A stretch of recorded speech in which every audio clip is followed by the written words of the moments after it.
Hello साथियों, भड़ास for Bollywood में आप सभी का स्वागत है। 90 का दशक मुंबई में अंडरवर्ल्ड का खौफ ऐसा था कि बड़े बड़े कारोबारी और फिल्म स्टार भी धमकी भरे फोन से घबरा जाते थे। इसी दौर में एक बॉलीवुड एक्टर को भी लगातार धमकी वाले फोन आ रहे थे। करीब 1.5 साल तक धमकियों का सिलसिला चलता रहा, लेकिन एक दिन बात हद से ज्यादा आगे बढ़ गई। फोन करने वाले गैंगस्टर ने धमकी दी कि वो एक्टर के पिता को गोली मार देगा। बेटे ने अब तक धमकी को नजरअंदाज किया था, लेकिन पिता को धमकी मिलते ही उसका सब्र टूट गया। उसने गैंगस्टर को ही उसी की भाषा में जवाब दिया, गालियां दी और कहा, मेरे पास तुझसे ज्यादा पैसे भी हैं और ज्यादा कनेक्शन भी, इसलिए कभी मत सोचना कि मैं डर जाऊंगा। ये एक्टर थे बॉलीवुड के अन्ना यानी सुनील शेट्टी और गैंगस्टर था हेमंत पुजारी। आज सुनील शेट्टी के 65वें जन्मदिन पर जानते हैं उनकी जिंदगी के कुछ अनसुने किस्से। सुनील शेट्टी ने एक इंटरव्यू में बताया था कि जब वो 13 से 14 साल के थे, तब ब्रूस ली की फिल्मों से इतने प्रभावित हुए कि उन्होंने मार्शल आर्ट सीखने का फैसला कर लिया। सुनील ने बताया था कि उस दौर में वो क्रिकेट भी खेलते थे, लेकिन खुद को और मजबूत और फुर्तीला बनाने के लिए उन्होंने मार्शल आर्ट्स की ट्रेनिंग भी शुरू की।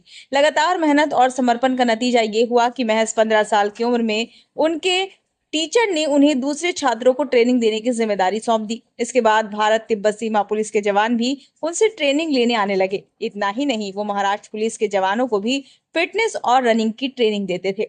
सुनील ने बताया था कि वो जवानों के साथ 20 से 30 किलोमीटर तक दौड़ लगाते थे और रेत और पानी में कठिन अभ्यास भी करवाते थे।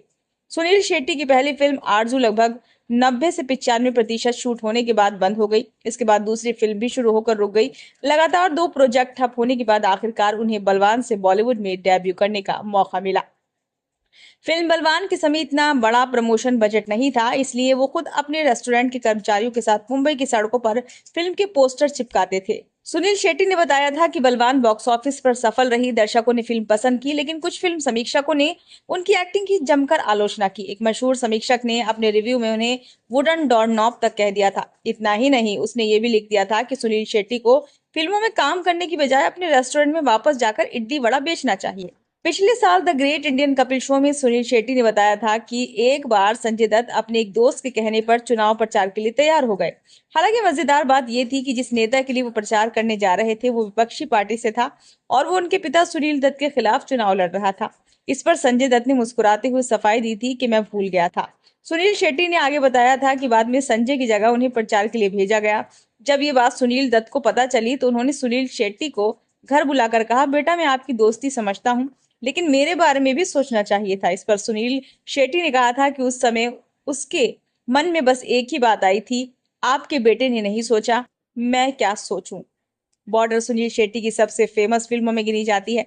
हालांकि सुनील ने शुरुआत में इस फिल्म में काम करने से साफ इनकार कर दिया था।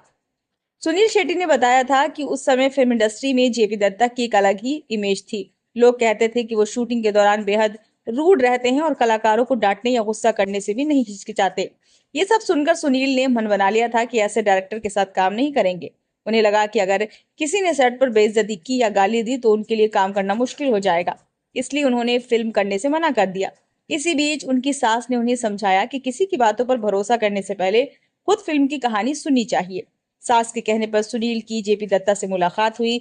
उन्होंने फिल्म की कहानी सुनी और आखिरकार फिल्म बॉर्डर के लिए हाँ कर दी। बॉर्डर की सफलता के बाद सुनील शेट्टी कारगिल युद्ध के दौरान फॉरवर्ड बेस और सैन्य अस्पताल पहुंचे थे। वहां उनकी मुलाकात 19 साल के एक जवान से हुई, जिसने युद्ध में अपना एक हाथ गंवा दिया था। सुनील को देखते ही जवान बोला, भैरव सिंह जी, मेरा एक हाथ चला गया, मुझे वापस भेज दो, दुश्मनों को खत्म करना है। ये सुनकर सुनील की आंखें भर आईं।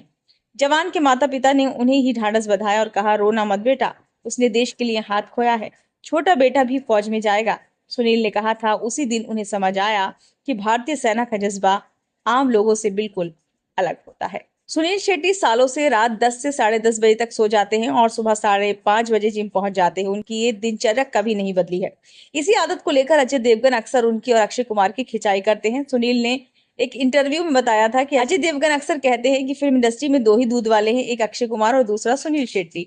सुबह सुबह ऐसा लगता है जैसे यही दोनों दूध की सप्लाई करने निकलते हैं। 90 के दशक में सुनील शेट्टी को अंडरवर्ल्ड से धमकियां मिली थी। सुनील शेट्टी ने बताया था कि उस समय उनका सरनेम शेट्टी होने की वजह से अंडरवर्ल्ड को लगता था कि उन्हें डराकर बाकी शेट्टी कारोबारियों से भी हफ्ता वसूला जा सकता है।